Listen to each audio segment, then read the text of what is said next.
अस्सलामुअलैकुम, welcome to P for property. आज हम जिस सोसाइटी का विज़िट करने आए हैं उसका नाम है गुलशन मेहरान। ये society Sindh employ cooperative housing society के नाम से लॉन्च हुई थी। बाद में इसका नाम चेंज करके गुलशन मेहरान रख दिया गया।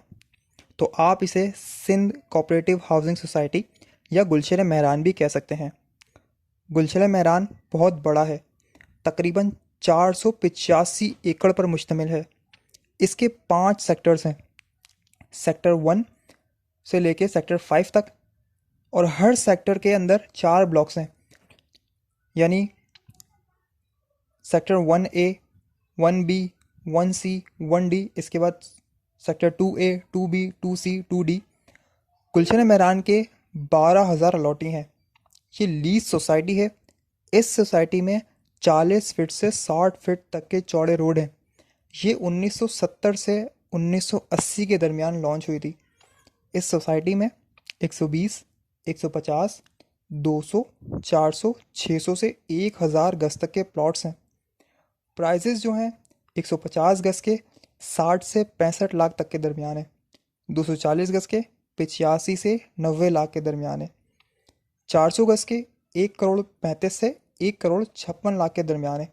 600 गज के 1 करोड़ 60 से 1 करोड़ 65 लाख के दरमियान है। और 1000 गज के 2 करोड़ से ज़्यादा है। अभी इस वक्त प्रॉपर्टी मार्केट क्रैश हुई हुई है, तो ये प्लॉट्स आपको आधी कीमत भी आसानी से मिल सकते हैं। इस सोसाइटी के 2 हिस्से हैं, मींस ये सोसाइटी 2 हिस्सों में डिवाइड हुई हुई है। पहले आपको इसके दूसरे हिस्से के बारे में बताता हूँ, जो कि ब्लॉक 4 है। मेन सुपर हाईवे पर अल हबीब रेस्टोरेंट के साथ ही है, और ये केडीए के अंडर आता है, जहाँ हम इस वक्त मौजूद हैं। ये मेन सुपर हाईवे पर है, सादी गार्डन के बिल्कुल सामने है। जो रोड नॉर्दर्न बाईपास की तरफ मुड़ रहा है, उसके कॉर्नर पर ही है ये सोसाइटी का ब्लॉक 4। और बाकी इस सोसाइटी के रिमेनिंग ब्लॉक्स जो हैं, इसी के अपोजिट थोड़ा आगे जाकर, जो कि मल्लीर कंटोनमेंट के अंडर आते हैं। मल्लीर कैंट की बाउंड्री वॉल के बिल्कुल साथ ही है ये सोसाइटी। गुलशन मेहरान की लोकेशन बहुत ही अच्छी है। जिना एवेन्यू मल्लीर लिंक वाले रोड पर है। उसी रोड पर फैल्कन सोसाइटी और टीपू सुल्तान सोसाइटी भी हैं, जहाँ पर 5 से 6 करोड़ का प्लॉट या घर मिलता है। इस सोसाइटी को 50 साल हो गए हैं, लेकिन अब तक मल्लीर कंटोनमेंट की तरफ से नक्शे पास नहीं हो रहे। पोजेशन की बात करें तो अलॉटी का मसला हल नहीं हो रहा।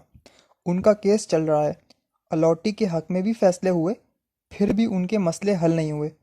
अलॉटीज़ ने सारे ड्यूज़ क्लियर कर दिए हैं, लेकिन फिर भी उन्हें घर बनाने की परमिशन नहीं दी जा रही यहाँ पर। अलॉटीज़ कहते हैं कि पोजेशन मिले तो हम यहाँ पर आकर घर बनाएं, मतलब कि सिर्फ इन्वेस्टमेंट कर सकते हैं यहाँ पर, घर बनाने की इस सोसाइटी में परमिशन नहीं है।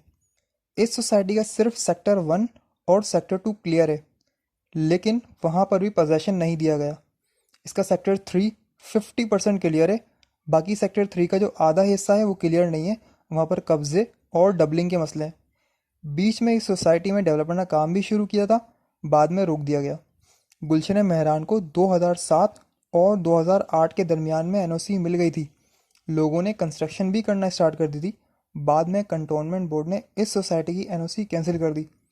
इसी तरह इस सोसाइटी को 3 से 4 बार एनओसी मिली है, लेकिन एनओसी मिलने के बाद कैंसिल कर दी गई। इस सोसाइटी के जो पीछे के ब्लॉक्स हैं, यानी जहां हम इस वक्त मौजूद हैं ब्लॉक 4 में, उन पर कब्जा भी हुआ हुआ है। यहाँ के अलॉटीज़ ने बहुत बार यहाँ पर एहतजाज भी किया है, और आए दिन एहतजाज करते भी रहते हैं। अलॉटीज़ कहते हैं कि 50 साल हो गए, लेकिन कंटोनमेंट बोर्ड इन्हें यहाँ पर घर बनाने की परमिशन नहीं दे रहा। 2012, 2016 और 2022 में 3 दफ़ा हाईकोर्ट ने अलॉटीज़ के हक में फैसले किए हैं, लेकिन इस सोसाइटी को अब तक एनओसी नहीं मिली। अगर एनओसी मिल जाती तो ये बाउंड्री वॉल हो जाती, और इंफ्रास्ट्रक्चर और डेवलपमेंट का काम भी स्टार्ट हो जाता। इसके कुछ सेक्टर पर कब्ज़ा हुआ हुआ है। जहाँ हम मौजूद हैं, जो इसका ब्लॉक 4 है, इसमें इसका सिर्फ सेक्टर ए जो है, ये थोड़ा बहुत क्लियर है। बाकी आगे अगर हम चले हैं तो आगे शहबाज गोड बन गया है, और कुछ ब्लॉक्स में दूसरे बिल्डर ने कब्ज़ा करके बेच दिया है। जो रेट्स मैंने आपको बताए थे, वो रेट्स सिर्फ इसकी लोकेशन की वजह से हैं। यही वजह है कि इतनी प्राइम लोकेशन पर होने के बावजूद रेट्स कम हैं। इस सोसाइटी के मामला अगर क्लियर होते तो बाउंड्री वॉल हो चुकी होती, और अब तक इसे 100% डेवलप हो जाना चाहिए था, क्योंकि 50 साल पुरानी सोसाइटी है। इसका मतलब मामलात सही नहीं है, तो सोच समझ के यहाँ इन्वेस्टमेंट करें।